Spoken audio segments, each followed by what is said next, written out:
So today we are getting started with a brand new segment about answering your questions. I want to answer all of your podcast questions, so let's get right to it.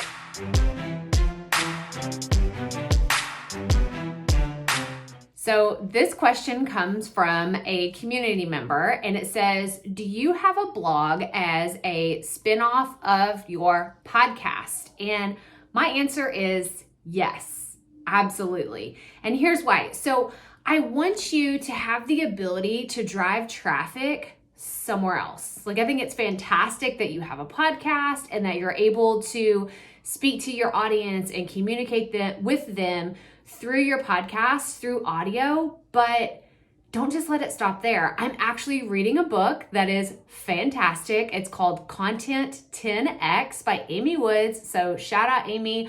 Everything that you're doing is fantastic. And she talks a lot in this book about repurposing your content. I really want to have her on the podcast because she has so many amazing ideas. So make sure you go check out this book, and it's going to be in the show notes. It's going to be in, you'll be able to find the link for where you can go purchase this book, because there's so many amazing things that you can do. Like, don't just let your podcast stop at being a great piece of audio content. So I want you to drive traffic to somewhere else. And how can you do that? With a blog post, or you can call it your show notes, or you can call it the show guidelines, or whatever. You can call it whatever you want, but a spade is a spade, right? It is a blog post, essentially. If you want to use the technical term of using something online, it is a blog post. So I want you to drive traffic somewhere else than just your podcast because, and I'm sitting here, I'm looking at my notes, because this can do three really important things that I want to talk about. You can grow your email list. So with my podcast, I link to my show notes and I talk about my show notes because I want to grow my email list. And why do I want to do that? Because an email list is so important for having an online business. I actually just did a recent podcast episode that was all about why you need an email list for your podcast and the benefits. And this actually goes deep into even if you don't have a business with your podcast, because I know some of you don't. Like, you love to podcast for the sake of podcasting. You love it. It's fun for you. But there are reasons for you to have an email list even if you don't have a business. So that is number one. The second is you can get someone to buy your product. If you drive traffic to a website, you can actually get someone to purchase what you're selling, whether it's a product or a service. You can get people to take the relationship to the next level. And then the third thing is you could have them sign up for your services. So I kind of mentioned this, product and services go hand in hand, but it's just, again, having them take that extra step with you. If you have a show note or a blog post, whatever you want to call it, a place to send your audience. I think it's fantastic. I think you absolutely need to do that. And I know first reservation is, that sounds like a lot of work, but it doesn't have to be. It doesn't have to be. I'm sure you're thinking, oh my gosh, like, I don't have a virtual assistant. I don't have someone helping me with my podcast or my business. So what does this actually look like? So we're going to go into that. So I want you to have, and you can go to krystalproffitt.com/podcast and check out some of the latest show notes, or you can check out the notes that are linked right here.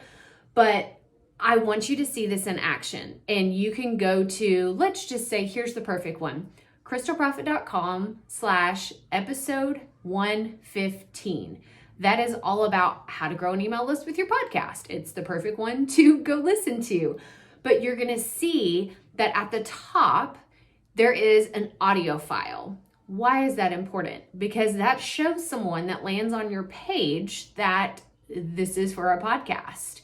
And it will help them stay on that page longer because they're likely to listen to an audio file if it's right there. If it's not there, then it's just considered a blog post, and you can absolutely do that. Again, going back to the Content 10X book, she had so many great suggestions for how you can repurpose your podcast content.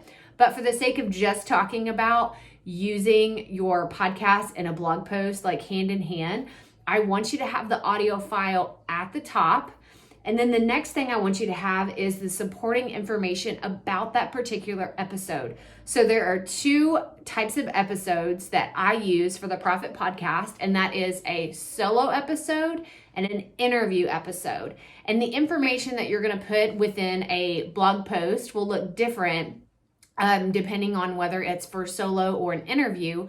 But for my solo episodes, I tend to have the top takeaways, if there were any teachable moments, if there were some specific notes or things that I reference within an episode, then that is what I put in the show notes. I also will put links to anything that I talked about or other podcast episodes, or maybe I talk about a book like I'm talking about now. I'm talking about a book. I will reference that in my show notes. So what does this do? This helps your SEO for your blog post. Do you hear that? I think I just made up a new word. A blog post is what I meant, but with a podcast, right? We'll just call it a blog post. No, that doesn't sound right. We're going to call it a blog post for your podcast. But you want to have links because that's going to help your SEO. It's going to help build your credibility for your website, and it just overall helps your audience really know, like, hey, this person knows what they're talking about, and they're linking to all of these resources that they're talking about in their episodes. Okay, so going into the interview, if you have an interview podcast or an interview episode, you want to make sure to include the bio of the person that you are interviewing and also their links, whether it's their social media or if they have a freebie for your audience or their website, whatever it is. If they send you links and say, hey, I'm trying to promote my book that I'm selling or my product or my service, or if they just have something really cool that they want to share with your audience, you want to make sure to include those links in your post. Again, it helps your audience reach out to them if they want to take that relationship further, and it helps your credibility with your website and building your SEO. Okay? You still with me? Okay, good. So the next thing I want to talk about, which is what we just talked about, but it's worth mentioning. So again, going back to, you have the audio file at the very top, then you have the notes, whether that is for the solo episode or for the interview. And then beneath that, I relist all of the links mentioned in the episode. Why do I do this? It kind of seems a little redundant. The reason why I do this is because if someone lands on this page and they're just scrolling, maybe they've already listened to it before or they know exactly what they're looking for. I talked about someone within a certain podcast episode and they want to go find that person. I want them to be able to go to the bottom, not have to go on like a treasure hunt through this post, and be able to find exactly what they're looking for. So I make sure and put the links specifically, like it will say links mentioned in this episode, at the bottom of every post. So that's my suggestion, and that's how, when I go to someone else's podcast show notes, it's what I like to see as well. It's my style. Maybe it's not yours, but it's a great place to start if you have no idea like where to put the links or if you should have them scattered. I think it's great to have them again at the bottom, and also it's good for SEO again. So what do you not include? Okay, like this is just as important as what to include for your blog post.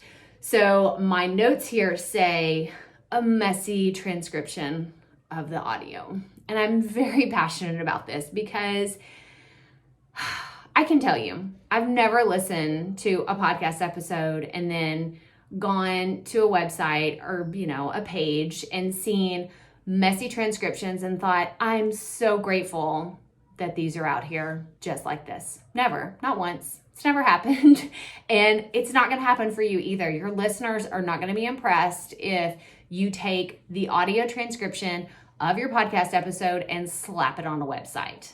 No one likes it. It's not going to look good. And it's probably going to hurt your SEO in the long run because it's going to increase your bounce rate, because people are going to land on it and say, whoa, no, I don't want to, no, this is not what I was looking for.